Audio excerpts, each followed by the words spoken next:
Why this picture?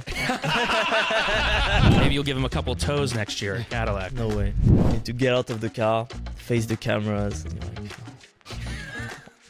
like you just want to hide, you know? Like, I just want to go in my room, leave me alone. Now to be here and racing him is just, I mean, it's a huge privilege. I wrote it down as well. I'm going to have my maiden F1 podium, and I did it.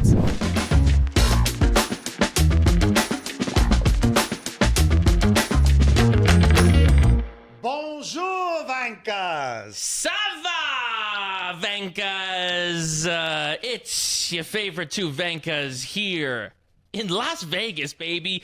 We're moving on up. We started from the bottom. Now we are here at SiriusXM Studios at Wynn Las Vegas. Huge shout out to the team. I'm feeling like imposter syndrome, as they say. Yes. Yeah, I'm feeling bon because we're here with the one and only Isack Hadjar. How you doing? Ça va très bien. How are you? Let's do the whole. I just want to do the whole thing interview in French. In French? Okay, let's go.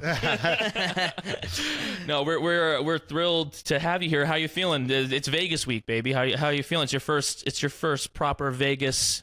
Yeah, Have you ever been to Vegas before? Yeah, last year. Yeah. Okay, but I've done it. It's as different. a reserve. It's Yeah. different, you know. Well, that might have been more fun because you had more free time. Yeah. Did you get after it? Go to the table? No, honestly, to be fair, I remember not doing much because the timings were like we were going back to the track at like 3 a.m. Something, and you just completely cooked. Yeah. And you go back, you sleep, you wake up at like 1, Mm-hmm. and then you go again. So there's not much things to do during the day, you know. Right. So, yeah, it's all about the nightlife, and Yeah. I think you're gonna have a good race this weekend, and I think you're gonna get into a little bit of partying if my I hope crystal so. ball shows me something. But today, we want to look at your rookie season. You came in like a wrecking ball this year, and you made fans. Everyone's obsessed. Everyone's on the Hadjar train. But we want to take a look. We've made a little booklet here for you. do I get to touch it? You can touch now it you now. can We touch yelled. it. We yelled at him earlier because he wanted to open it, and then he said, "Guys, chill. Yeah. Just chill." So this is your rookie Bro. yearbook. This is your rookie scrapbook, but we got to start from the beginning. A very good place to start. Why this picture? Like wild of every pictures in the world. No, is that the first picture? Yeah, no. What Yeah. picture are you seeing? Yeah, Me in a go-kart, and then Yeah. me at my uncle's wedding. yeah. Yeah, what's that bringing up for you?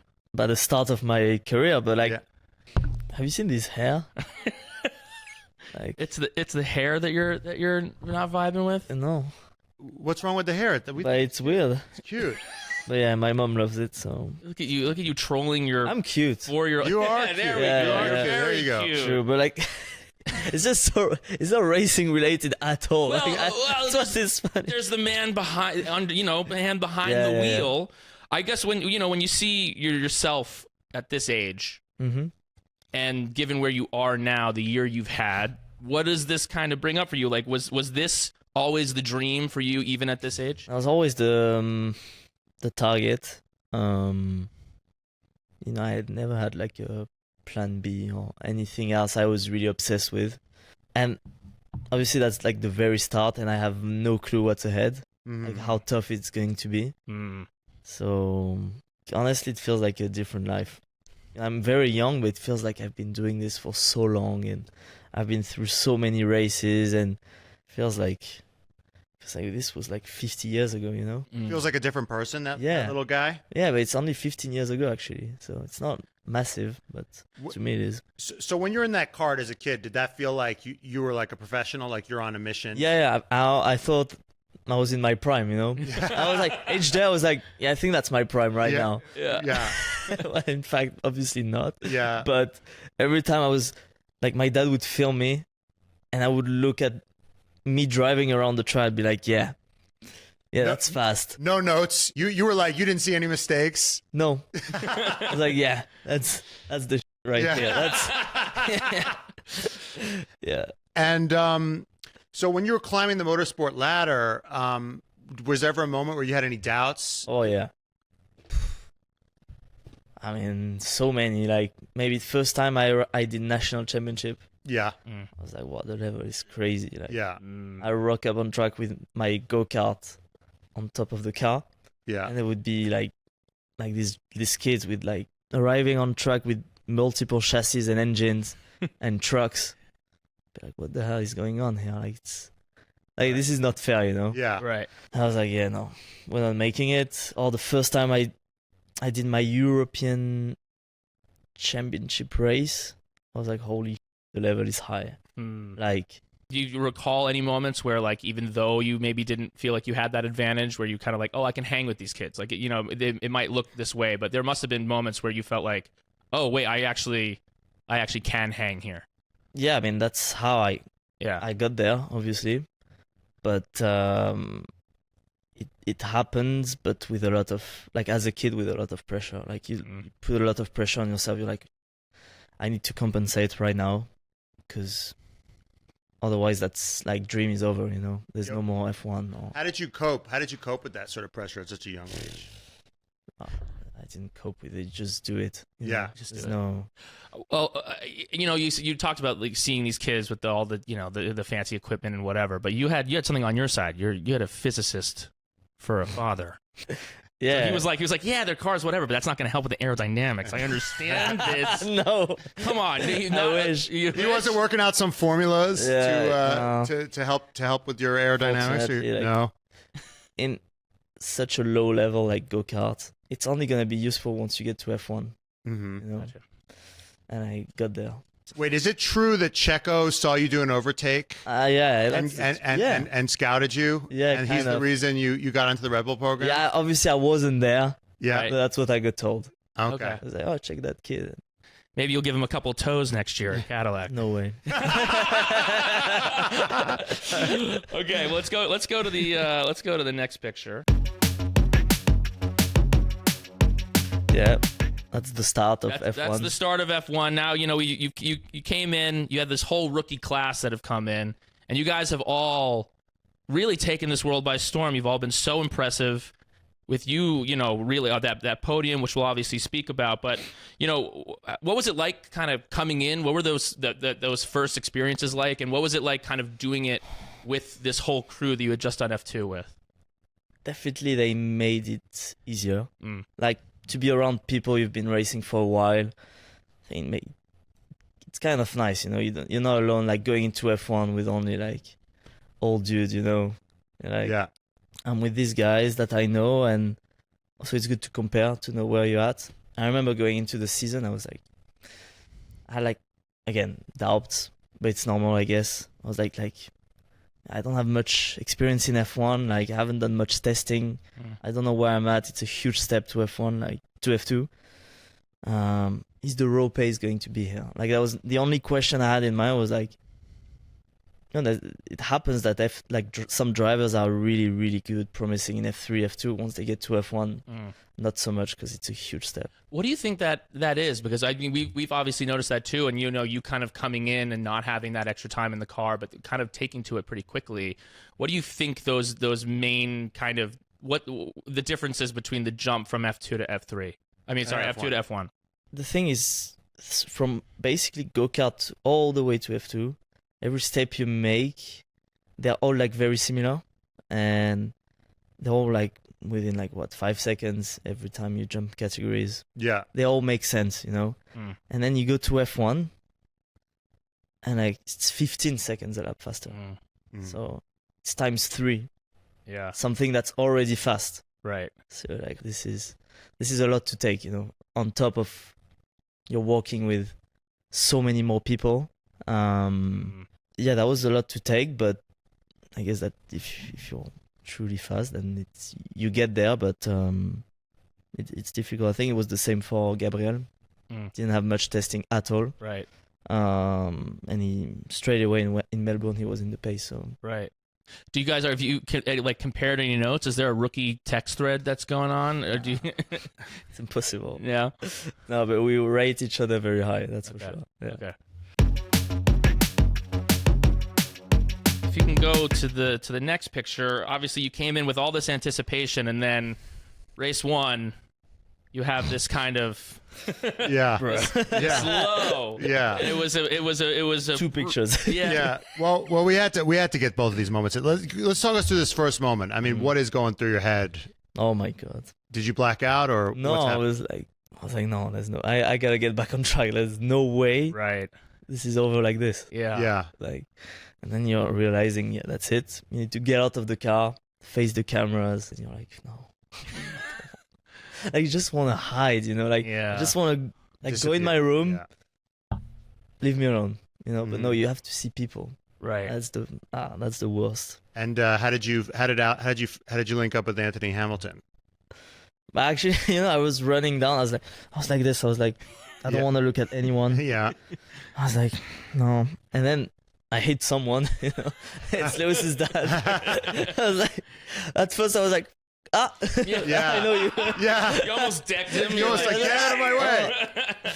How are you? Yeah. And what did he say? Yeah. No, it was like you know, like be proud, like keep your head up. Mm. You know, like just. And he didn't have to do it. Yeah. Mhm. That's the thing. But you really hurt him as well. How do you? So- What's the off of that? You know, you build up. You've worked your whole life. You know, from the picture of that little kid whose hair you didn't like, to the 15 years, and then you have that moment. How do you kind of recover from that? Like, what's that week look like for you? Kind of getting your head back into the right headspace. I mean, to be fair, it's like obviously 5 seconds after the crash is the worst moment of your life Yeah. by far. And then honestly, you like all the feelings are very exaggerated. You're like, yeah, that's it for me. Like Mhm. you start going into nonsense, and honestly, it only takes like a couple of hours to get down from that, and then you start using your brain, and you're like, Yeah. okay, I faced many tough scenarios in my career, like more important ones, I would say. This is only like the first race. It's like a rookie mistake on a white line going. So yeah, when you think about it, you're like, okay, I'm lucky to have a race weekend coming up next. Right. I'm going there. I'm gonna show them that that's how I do it. You know, Be honest. When you saw all the other rookies go off, were you like, thank God? honestly, yeah. Even when I saw like experienced guys crashing, I was like, yeah, okay, sure. Yeah. Yeah. But even it doesn't matter. You know, it was Okay. like I wanted to race. Yeah. Has that been something that's kind of driven you, kind of a little bit of the underdog mentality? You know, I think trying to find and look at what motivates athletes, kind of what is the thing that gets them going. I mean, Michael Jordan would famously like make up rivalries that didn't even exist to just get him motivated. Yeah. You know, as you kind of someone who wasn't necessarily on the fast track to F1, even though you're young and you're here and you've been so fantastic. Kind of, have you had that little, I don't know, like a chip on your shoulder? Kind of, I got to prove these people wrong. Has that been something that's motivated through your career? No, for me it was like I'm very aware that I'm very lucky to have found like something I'm talented at and having made it to the highest level. So now I'm like, okay, I have this opportunity to show myself that I can be the best at something, like the best in the world. That's like my only motivation, you know. It doesn't matter like the statistics or anything. It's like I have this chance to be in Formula One.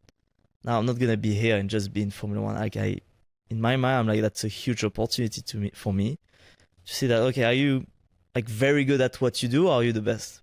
That's interesting that you say you lead with gratitude, because from the outside it seems like you have a bit of a chip on your shoulder. Because I can always tell when Isack is coming by from even the stands, because when I see a wobble, I can always see the fists.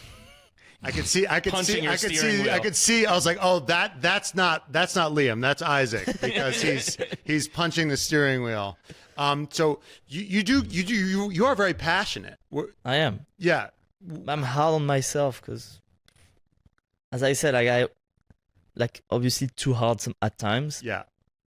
I'm always want to do things that I may not be able to do yet, and that's the issue. I see. Sometimes. You just talked about your drive to be the best. We can go to our next slide here. Here's you with someone who many would call the best, maybe even I don't know how you feel now, but because now you're in there. Now you're in the same league. Now he's competition. But I think for a while, your relationship with Lewis is something that we as the outside public have loved to see. Just kind of that generational kind of bridging of that gap. What's it been like? Kind of sharing the track with Lewis? What's it been like sharing the kind of behind the scenes stuff in the paddock with Lewis? How's it been sharing the track with your childhood idol? I remember when I was watching TV as a kid, I was like, I hope he doesn't retire, I want to get there. Yeah. Once he's still racing. Yeah. Actually, my first year in F1 is his first year with Ferrari, so it's quite iconic in a way. And I'm just very lucky because I never thought I would be racing with him. I thought he would retire or would get to F1 later. But now to be here and racing him is just, it's a huge privilege. And obviously, I got to race him as well a few times this year. Yeah. And it's always. Does it feel any different, or it's like, get the fuck out of my way? Same. Yeah, it's obviously I'm not gonna open the door wide, but right. It's Lewis. It's gonna be high level. Yeah. He's gonna break late, and that's how it goes. Yeah. Do you remember? Was there times growing up, kind of? I talked to you this year at Silverstone, and you talked about kind of Brazil 21 with Lewis kind of being such an iconic performance of his.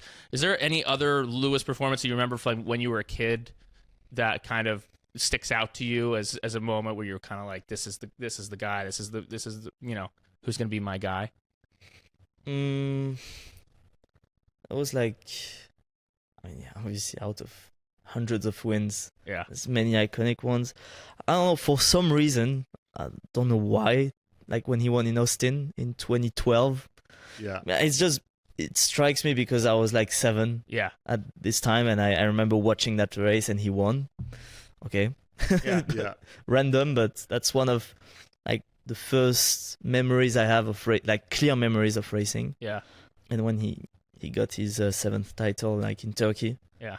It was like a smart race. He wasn't the fastest, but he used his brain, and the way he won it in wet conditions, like on the slippery tracks, everyone made a mistake. Every single driver but him. So I would say that. And what year were you signed as a Red Bull athlete? 2021. Interesting. How were you feeling when? Okay, so in 2021 Abu Dhabi, what were you just like? It's you like I better hide. I better hide. I was alone in my room. Yeah. So what was your reaction? Man, I was all in for Lewis. It's just there's no cameras, there's no one Sure. There's no mic or anything. It's just me in front of my screen, smashing the TV, and that's it. But obviously, I was happy for Red Bull because at the end of the day, it's not Mercedes who gave me a shot at F1. Right. They didn't sign me. Yeah. So I felt bad for him. Sure. Yeah. But mixed feelings. Sure. Yeah. Has he given you any advice this year? Has he said anything to you? Any words of? Actually, yeah, a lot. Not so much like racing, but just in life, because I got to spend a few moments with him. We got to play Uno, but actually it didn't turn out into Uno. We were just talking about. Sure. He sat there for 4 hours in the trailer, and we talked a lot. Wow. So what's it like to he's like he goes from your idol to your peer almost. Yeah, honestly that's strange. Even to this now I'm used to it. But I'm enjoying it, It's interesting that, when I've read about you, they call you Petit Prost.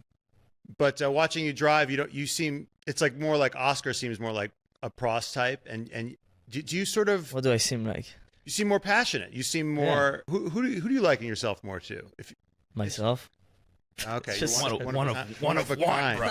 I hope you would so. say it's just more Petit Senna than Petit Prost. Senna. Yeah. More passion. As a kid, I was always like Senna. Yeah. Like the documentary, watching his documentary, I was always a Senna fan. Yeah. But then, you grow up and you're like, what Prost has accomplished using his head. Yes. So impressive. Yeah. His approach. Yeah, interesting. You talked about being the best, right? Being the fastest. But you referenced a few races here, but Lewis in Turkey, Prost, kind of that there's more than just being fast on track that you can win a race.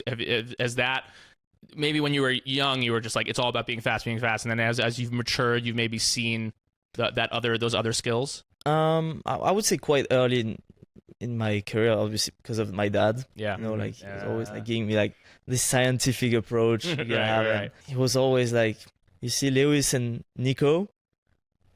I'm sorry to say that, but obviously there's one that's more talented than the other. Yeah, he was locked in. He's walking a lot, and like he has like, I think Nico has like an engineering background or something. Yeah.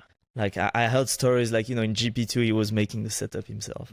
Like he was very cerebral. Yeah, and that's how he was racing Lewis. It's not because he was more talented. More he was talented. Like he was changing his socks. He yeah, was, but it's like in my head I was like, what if you combine everything? Yes, you know? right. You get the ultimate driver. So did he make you hit the books, your dad?